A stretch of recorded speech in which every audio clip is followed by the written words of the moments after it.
o valor do seu gado, o frigorífico tem um volume grande de negócios por dia e informa esses negócios para formar a cotação oficial da arroba. Dessa maneira, a formação do preço de mercado não fica muito justa, concorda? Se todos os pecuaristas se unissem para informar seus negócios, também poderiam participar da formação do preço, estabelecendo um valor justo de venda. Para isso, basta registrar todos os seus negócios no aplicativo AgroBrasil, de forma segura e transparente. Venha para a família AgroBrasil e escreva seu futuro. Negociou, registrou.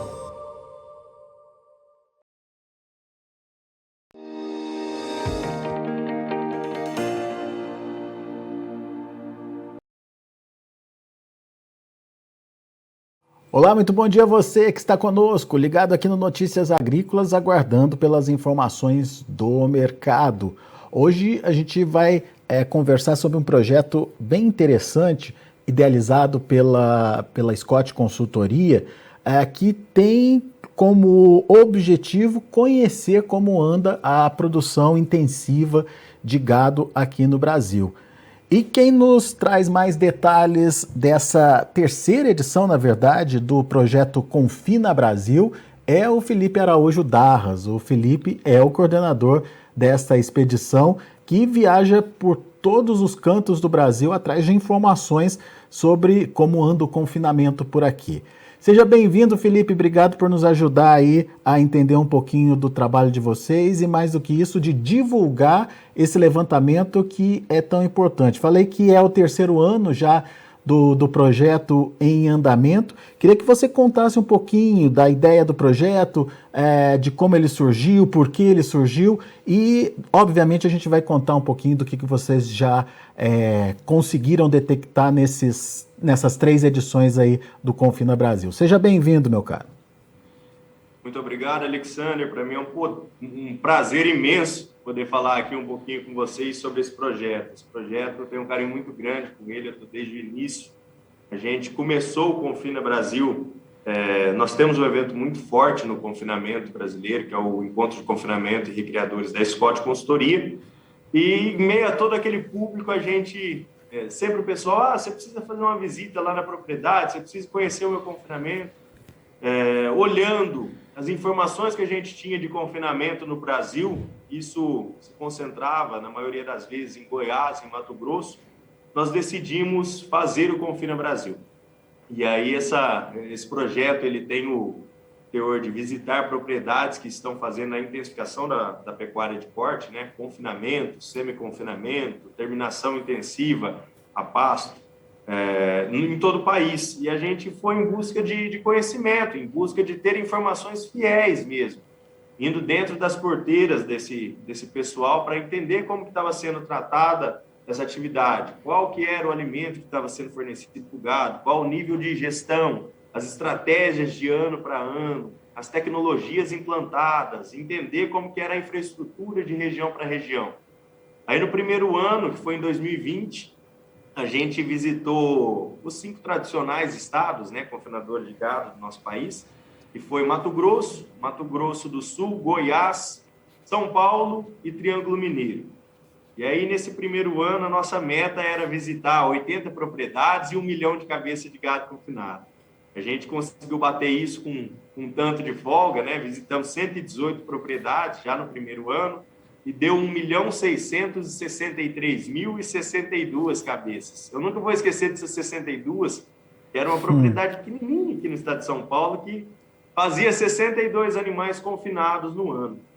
E aí, até isso é muito importante, porque a gente não vai só nos grandes, nesses gigantes que fazem 100 mil animais, que tem grande fama, mas nós vamos desde aquele proprietário que faz uma intensificação pequenininha até aqueles gigantes. No segundo ano de projeto, que foi o ano passado, eu olhei e falei, bom, a gente precisa conhecer rotas alternativas, né? Eu não quero repetir nenhum dos confinamentos que a gente já passou. Então, a gente foi para Rio Grande do Sul, Santa Catarina e Paraná, na primeira rodada. Depois, no segundo giro, nós rodamos por Rondônia, norte do Mato Grosso, eixo do Grão e o sul do Pará. E o terceiro giro foi Tocantins, oeste da Bahia, norte de Minas Gerais, Espírito Santo e Rio de Janeiro. Costumo falar que foram rotas alternativas, né? que não é tão comum a gente encontrar o confinamento, ou mesmo que encontre, ele não é a maior força dessas regiões. E aí a gente entendeu que, por mais que ele não seja a maior força, ele tem uma significância muito grande dentro dessas regiões, porque ele que está trazendo a evolução da pecuária, a intensificação, a alta produtividade, as gestões estratégicas dentro desses estados. Então, nós fomos ver o que tinha de diferente no Rio Grande do Sul e entendemos que lá é totalmente diferente o período de confinamento. Enquanto no restante do país a gente confina nas épocas das secas, porque falta forragem, né? Então a gente não quer que o gado perca peso e continue ganhando. No Rio Grande do Sul, não. No Rio Grande do Sul, eles têm uma particularidade que eles fazem a lavoura, a primeira safra, a segunda safra, e depois, quando tem as pastagens de inverno de aveia e azevém, que isso é muito rico para o gado comer, eles soltam o gado a pasto. E quando vai vir a primeira safra, que é a época das águas, é quando eles fecham o gado no confinamento para liberar essas pastagens de inverno. Então, está aí uma estratégia totalmente diferente do que a gente imaginava. Um outro ponto é que a maioria das estruturas lá são cobertas, por conta que eles confinam na época das chuvas. Então, eles precisam ter uma proteção do alimento que está sendo fornecido para esses animais, precisam ter um conforto maior para os animais não ficarem só na chuva, ter uma boa qualidade para andar e chegar ao custo. Rio Grande do Sul foi classificado assim, na minha opinião. Quando a gente vai olhar para Rio de Janeiro e Espírito Santo, ali tem uma dificuldade muito grande dos insumos. Então, eles precisam ter estratégias para produção e para aproveitamento desses insumos da melhor maneira. O milho que chega lá, vem de Goiás, chega caro para caramba. E o pouco que se consegue produzir ali pelas baixas altitudes e pelo terreno acidentado, tem que se aproveitar da melhor maneira. Então, eles têm estratégias de gestibilidade desse insumo interessantes, de fazer grão úmido, separar a palha, depois vai inserindo palha desse milho com dosagens diferentes para adaptação, para crescimento, para engorda. Tem vários lances de interesse aí dentro de cada estado que a gente viajou. Bom, e aí estava até me esquecendo, já estava viajando aí pelo segundo ano. No terceira edição desse projeto, que é agora, em 2022, nós resolvemos fazer 5 rodadas. A primeira delas acabou na sexta-feira da semana passada. Nós viajamos por estado de São Paulo e Triângulo Mineiro. O segundo giro vai acontecer na semana que vem. A gente vai viajar com Mato Grosso do Sul até o meio de Mato Grosso, até Cuiabá, até Rondonópolis.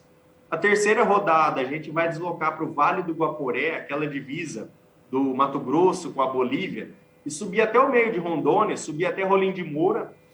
A quarta rodada, a gente vai conhecer o nortão do país, sair lá de Belém do Pará e terminar em Imperatriz, no Maranhão. Ali tem grande abundância de pasto, né? E vamos ver como que é feito o confinamento naquelas regiões.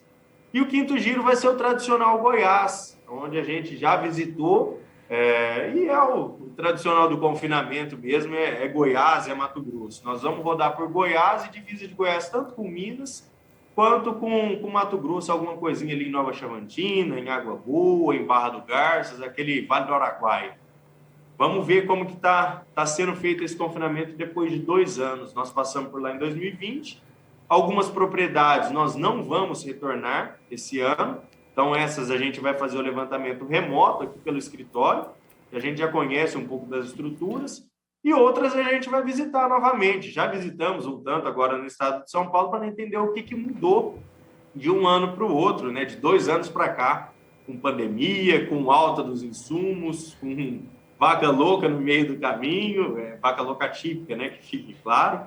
E todos esses desafios que a gente teve. Vamos ver como que foram as estratégias, quem surgiu novo no mercado, quem saiu do mercado e ver como isso aconteceu. Nessa terceira edição, Felipe, o objetivo de vocês é visitar quantas propriedades, rodar quantos quilômetros, enfim, qual o percentual, o número de cabeças que vocês pretendem atingir aí? A nossa meta para esse ano, em 2022, são 150 propriedades, pelo menos, mais ou menos aí 2 milhões a 2 milhões e meio de gado confinado, né? E a quantidade de quilômetros, eu estava falando em 30 mil quilômetros por equipe, mas eu acho que isso vai passar, porque eu já rodei quase 6 mil quilômetros dentro do estado de São Paulo semana passada. Então, eu acho que vai superar essa quilometragem. Lembrando que a gente tem 2 equipes rodando simultaneamente, né? Cada equipe é composta por 2 técnicos e 2 cinegrafistas para ir retratando tudo isso que a gente está vivendo a campo. Então, na verdade, são 10 dias úteis com 2 equipes, isso já se torna 20 dias úteis e a gente costuma fazer 2 visitas por dia. Nós fizemos aí cerca de 40 a 45 confinamentos nessa primeira rodada do Confina Brasil. Legal. Bom, vamos entender então o projeto, né? Qual o objetivo de vocês e, de modo geral, ao longo desses 3 anos, dessas 3 edições aí, o que vocês conseguiram identificar, Felipe?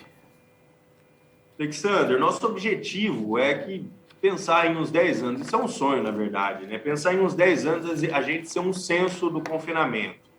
Nós sermos o principal balizador quando se fala em confinamento, em pecuária intensiva de corte, tá? Essa é a nossa vontade. Nós já temos aumentado isso com 3 edições, cada vez crescendo mais, conseguindo agregar mais ao nosso banco de confinamento. A sua outra pergunta, qual foi? O que a gente viu de evolução no decorrer dos anos? Como é que vocês avaliam o confinamento nesses anos? Na verdade, eu falo muito que a gente não avalia o confinamento. A gente vai nas propriedades para aprender muito com quem está fazendo. Nós não vamos lá para falar o que está certo ou o que está errado, o que pode melhorar. Cada um tem sua estratégia, cada um tem sua gestão e os seus motivos para estar fazendo a pecuária intensiva daquela maneira. Então, deixa eu mudar, Felipe, deixa eu mudar a pergunta, então. O que surpreendeu vocês nessas visitas? Tá, legal. O que surpreende dos 3 anos que a gente tem viajado é o nível de gestão e tecnologia que tem sido implantado. A fome, a vontade de intensificar, de produzir mais e com mais eficiência em uma menor área. Em 2020, a gente começou a rodar e vimos alguns projetos de integração lavoura-pecuária, por exemplo, que usavam o confinamento como ferramenta para que depois que tirasse esse gado da integração, terminasse no confinamento. Hoje, isso já é quase uma realidade na maioria das operações que a gente vê que tem agricultura envolvida também. Então, o pessoal, seja no estado de São Paulo, em Triângulo Mineiro ou em outras regiões, ele tem olhado para a atividade da pecuária de corte e enxergado que, para se manter nesse mercado, com China entrando, com Oriente Médio, com Europa comprando do Brasil, é necessário ser eficiente, é necessário produzir um gado mais jovem, mais precoce. Ninguém mais quer comer aquele boi de 4 anos, que era terminado a pasto, que passava 2 secas, às vezes 3 secas, ia, engordava, voltava. Todo mundo hoje, até o nosso mercado interno, está em busca, está com fome daquele gado precoce, aquele gado que é terminado até os 30 meses. A China colocou esse padrão lá em 2019 para 2020, né, quando eles começaram a comprar essa régua, e isso eu acho que foi um grande ganho, uma grande evolução para a nossa pecuária como um todo, esse rejuvenescimento do nosso gado. Trabalhar com animais mais jovens e mais eficientes. E o confinamento é uma ferramenta que permite isso, que ajuda para que isso seja feito. Óbvio, produzir uma arroba a pasto sempre vai ser mais barata do que produzir uma arroba confinada, intensificada. Quando se intensificam custos, desafios, traz benefício, mas se expõe muito mais aos riscos também do mercado. Esse animal precisa comer além da forragem, comer concentrados, precisa de tecnologia implantada, precisa de um nível de gestão melhorado. Não é simples assim, vou confinar e está tudo certo. Precisa dar uma virada de chave e evoluir realmente. Quando a gente pensa numa roupa produzida a pasto, isso é sempre mais barato. Mas eu, Felipe, enxergo que o futuro do nosso país, da produção da pecuária de corte no nosso país, seja com a China, seja com o Oriente Médio, seja por onde a gente for exportar, vai exigir um grau de precocidade, de eficiência e sustentabilidade dentro da nossa produção. Nós viemos o ano passado de uma COP26 que foi traçada uma meta de redução de metano pela pecuária não, pelo nosso país, e a pecuária vai pagar grande parte dessa conta. O confinamento ele é uma estratégia para se reduzir, para se produzir mais em um período de tempo mais encurtado e uma área menor, né? Então, a gente vai ter que ser mais eficiente daqui para frente para poder se manter no mercado. E o confinamento é uma dessas estratégias. Ela vai ser a mais econômica? Talvez não. Vão existir anos e anos. Vai ter ano que isso não vai ser tão vantajoso e a gente vai dar um passinho para trás e vai diluir mais essas arrobas a pasto.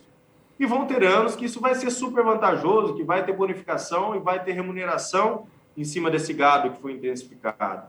Então, ele está aí, é uma ferramenta, é uma estratégia para ser utilizada. Tá? Na minha opinião, é isso. E nesses 2 anos que a gente vem rodando, nós vamos vendo níveis de gestão sendo melhorados. No estado de São Paulo, a gente trabalha com uma pecuária intensiva mais industrial, o pessoal trabalha como empresa mesmo.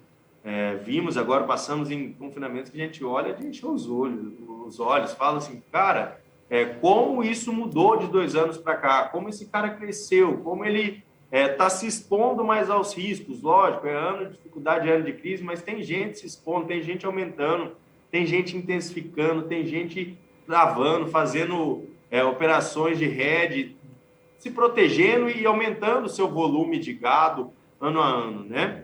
É uma atividade que os custos têm aumentado, sim, mas quem está se colocando e mitigando o risco diante disso tudo tem aumentado o seu volume de gado também.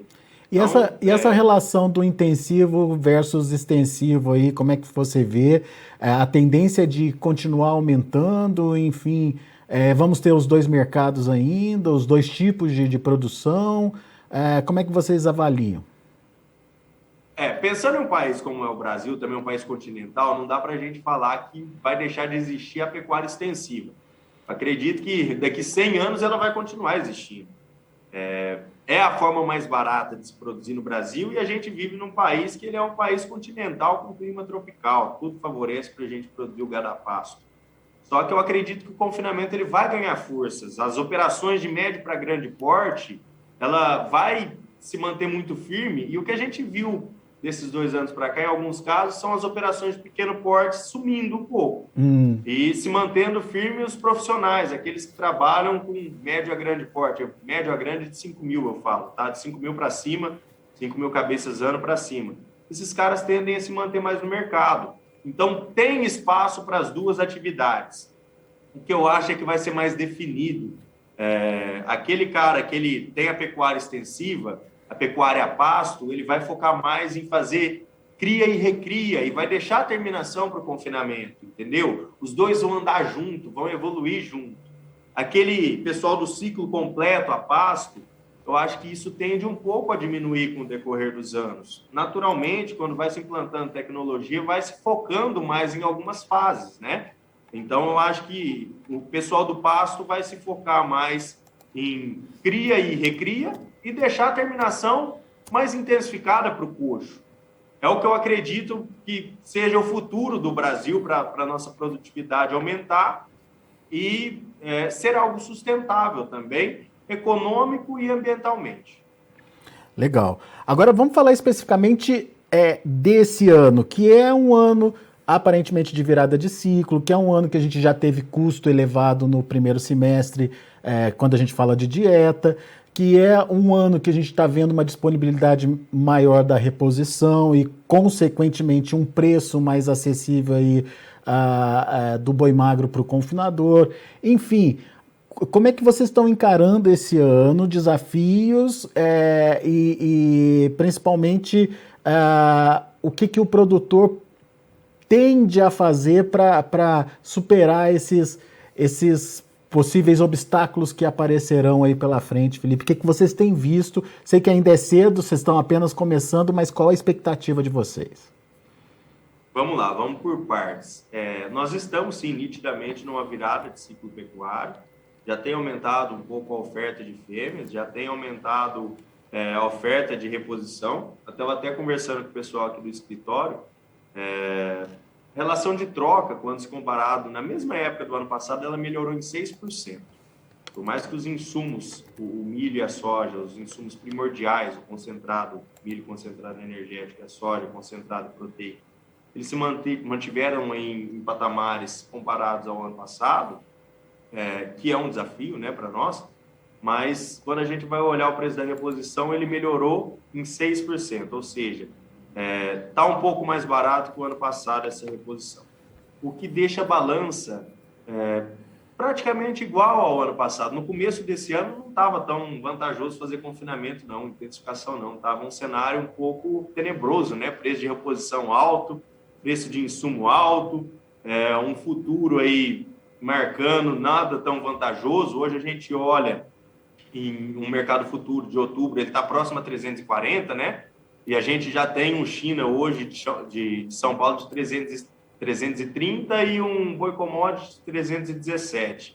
Então, não estou enganado nos números que eu bati um papo com o pessoal aqui antes. Só que 2021 foi um ano que, na minha opinião, foi um ano que serviu de aprendizado para todo mundo que confinou.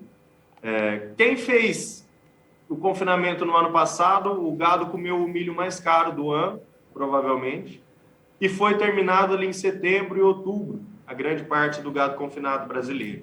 Que foi quando teve aquela vaca louca típica, a arroba despencou e quem não estava travado aí teve uma quebra, um prejuízo por animal de cerca de R$600. É uma conta de padaria que a gente estava fazendo aqui esses dias para trás. R$600 foi quem teve uma conta até não tão ruim. Teve gente que perdeu R$1.000 por boi. E aqueles que travaram, que limitaram um pouco seu ganho caso o negócio tivesse subido, batido 350, 360, aquele sonho da arroba alta, né? Aqueles que travaram não tiveram esse prejuízo. Então, qual que é o ensinamento que fica, eu acho, de 2021 para 2022? Não dá para fazer a pecuária intensiva de corte se expondo a tantos riscos, com um custo de produção tão alto, e uma dúvida num preço de venda dos animais, sem travar, sem mitigar risco. Eu acho que as ferramentas estão aí. Então, não precisa travar 100% da sua produção, mas trave seus custos, pelo menos. Trave uma parcela, usa um pouco dessas ferramentas para tirar um pouco dos seus riscos. Eu acho que fazendo isso, você se mantém dentro da atividade, se expondo aos ganhos, mas tirando um pouco dos riscos que o mercado oferece. A China tem 2.000 anos de mercado. O Brasil tem 500 anos de existência, né? 520 anos de existência. Ô, Felipe, então, quando a gente vai comparar, é óbvio que eles vão pegar no período maior de compra deles e tentar derrubar o preço. Isso é natural, é da negociação. E a gente vai tentar vender sempre no maior preço para eles. O que dentro de uma negociação está o pecuarista aí no meio produzindo essa carne. Então não dá para a gente ficar no meio desse chumbo trocado. Hoje nós estamos em um bom relacionamento, mas talvez ali para frente eles vão dar outra quebra dessa, outra saída do mercado por estratégia e vão tentar abaixar o preço da nossa carne. E a gente tem que estar preparado, a gente tem que estar travado pelo menos o nosso custo, pelo menos o nosso risco, a nossa produção. Podemos ir para o ganho, sim, no que não comprometer a nossa operação, né? Então, a dica que eu teria para dar é que eu já vejo hoje, por onde a gente passou, vários produtores fazendo travando seu custo, travando seu risco, e indo para o jogo nos seus ganhos. Então, a dica que eu teria para dar é que eu acho que 2021 ficou de ensinamento para 2022 foi isso. As ferramentas estão aí para serem utilizadas, não precisa travar 100% da produtividade, da produção, mas você pode travar seus riscos, pelo menos, e se expor menos a eles, né? Correr menos risco de prejuízo, porque é um ano desafiador como todos os outros. A gente fala muito aqui dentro da Scott que nos últimos 10 anos não teve um ano que não foi atípico, né? Aliás, não existiu o ano típico, o ano de normalidade. Já teve dólar, já teve Wesley Day, já teve de tudo, carne fraca, agora vaca louca. Então, será que 2022 vai ser diferente? Será que 2022 vai passar ileso? Eu acredito que não. Vai existir alguma coisa aí para dar esse balanço, essa loucura nos preços. E a gente precisa estar preparado para isso. Agora, vocês esperam encontrar um pecuarista mais prevenido, digamos, esse ano, depois do tombo do ano passado, Felipe? Então, Alexander, a gente não espera, nós já temos encontrado os pecuaristas mais prevenidos. Ah, é? O pessoal que falava que não fazia trava nos últimos 2 anos e esse ano está fazendo trava pesado, está se protegendo mais, está utilizando mais da bolsa, utilizando mais dessas estratégias de mitigação de risco. Então, nós já temos encontrado esse pessoal. E eu acho que isso vai se estender no decorrer do ano por outras regiões também. No estado de São Paulo, a gente já viu alguns que estão entrando de cabeça nessas ferramentas. Legal, um ponto aí para gestão na propriedade, né? Que é essa questão da proteção aí. Muito bem. Gestão de risco, gestão de pessoas, gestão de todo tipo tem evoluído nos últimos tempos dentro do confinamento. Foi bom você falar dessa questão da gestão de pessoas, porque esse é um outro desafio da pecuária moderna, né, Felipe? Mão de obra. Cara, isso conforme vai chegando a tecnologia, você vai precisando de mão de obra mais qualificada, né? E a intensificação, ela necessita de tecnologia para ir evoluindo também, que necessita de mão de obra qualificada. Tem uma pergunta no nosso questionário que fala qual que é o maior desafio da porteira para dentro, que está dentro do domínio. E a maioria das respostas são mão de obra. E quando a gente pergunta, mas falta mão de obra, não tem gente para trabalhar? A pessoa responde, não, falta mão de obra qualificada. E quando a gente consegue qualificar, o pessoal percebe o potencial que tem e sai para trabalhar em indústrias. Então, esse é um grande desafio do pecuarista que intensifica dentro do nosso Brasil. Falta mão de obra qualificada, e quando isso é qualificado, eles perdem essa mão de obra. Mas o que dá para perceber é que isso não pode nunca desistir dessa mão de obra, porque quando você desiste, você fica estagnado, você desiste de implantar tecnologia, você desiste de ter uma gestão mais apurada, e isso vai colocando uma limitante dentro da atividade, né, dentro da sua operação. E aí aqueles que mais têm treinamento com pessoas, que mais se preocupam com isso são também aqueles que têm os seus melhores resultados. Tá? Então, isso é um ponto que a gente tem visto, que é um desafio, né, ainda vigente, muito grande, só que o pessoal tem contratado aí algumas consultorias de treinamento de equipe, de manejo, de trato, disso, daquilo, para conseguir melhorar um pouco mais o nível da sua mão de obra. Muito bem. Ô Felipe, só para a gente finalizar então, após a conclusão aí das rotas, das viagens, enfim, dos levantamentos feitos, esses números, essas informações vão estar disponíveis aí para o pessoal? Vamos sim. A gente tem um evento que marca o final do ano, né, que é o encontro de analistas da Scott Consultoria. Esse evento ele acontece em São Paulo, vai ser na última sexta-feira do mês de novembro, dia 25 de novembro. Se eu não estou enganado com o calendário também. E lá a gente aproveita já a estrutura para fazer a finalização do Confina Brasil. Então, todos esses dados que a gente coletar, que vão servir de balizadores, de estratégia para grupos, para conseguir entender como está o mercado e se projetar para os próximos anos, esses dados vão ser discutidos lá em São Paulo, no encontro de analistas. No encontro de analistas, não. No mesmo local, em um bloco do Confina Brasil, de finalização do Confina Brasil.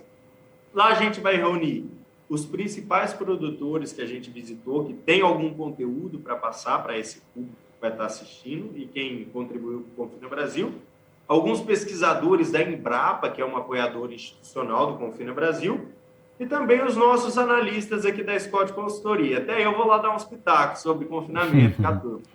Então, a gente vai reunir ali, discutir todos esses dados que foram compilados, analisados e comparados durante o ano e projetar o ano seguinte, como que tende a ser o confinamento, né? Boa. Felipe, então, bom trabalho para vocês aí, vai atualizando a gente sobre as novidades que vocês vão encontrando ao longo do projeto e a gente agradece muito a disponibilidade de vocês estarem aqui contando um pouquinho desse projeto aqui para os pecuaristas e mais do que isso, trazendo informações que no futuro vão ajudar o pecuarista na tomada de decisão. Obrigado por enquanto e sempre que tiver novidade avisa a gente. Muito obrigado, Alexander, pelo espaço, por toda a atenção e toda a ajuda na divulgação desse projeto, tá? Sempre que vocês quiserem bater o papo também, nós aqui da Scott Consultoria e do Confine Brasil, estamos sempre à disposição para contar um pouquinho do que a gente tem vivido a campo. Boa. Grande abraço. Abraço para você, Felipe. Até a próxima. Tá, então, Felipe Araújo trazendo um pouquinho do projeto Confina Brasil, realização da Scott Consultoria. A Scott, que desde o começo do Notícias Agrícolas está aqui com a gente, é uma parceira importante, principalmente na divulgação aí, das informações do mercado do boi, fazendo esse trabalho de conhecimento e reconhecimento do confinamento, da produção intensiva de gado por aqui. Então, tem muita informação legal e sempre que a gente tiver essas informações, a gente vai passando para vocês também. Bom, deixa eu passar os números de andamento dos negócios lá no Mercado Futuro, da B3, lá em São Paulo. De olho na tela, vamos lá. Agosto, R$ 332,00, sem alteração em relação ao fechamento da sexta-feira. Setembro, R$ 332,00 também, nesse caso caindo 0,45%. Outubro, R$ 334,80, sem alteração. Novembro, ali no 0 a 0, também sem negócios hoje. O indicador CPEA, R$ 314,75, fechamento da última sexta-feira com queda de 1,72%. Esses são os números do mercado do boi. A gente vai ficando por aqui. Agradeço muito a sua atenção e audiência. Se inscreva em nossas mídias sociais. No Facebook, Notícias Agrícolas. No Instagram, @Notícias Agrícolas. E em nosso Twitter, @Norteagri. E para não perder nenhum vídeo, não se esqueça de nos acompanhar no YouTube e na Twitch, Notícias Agrícolas Oficial.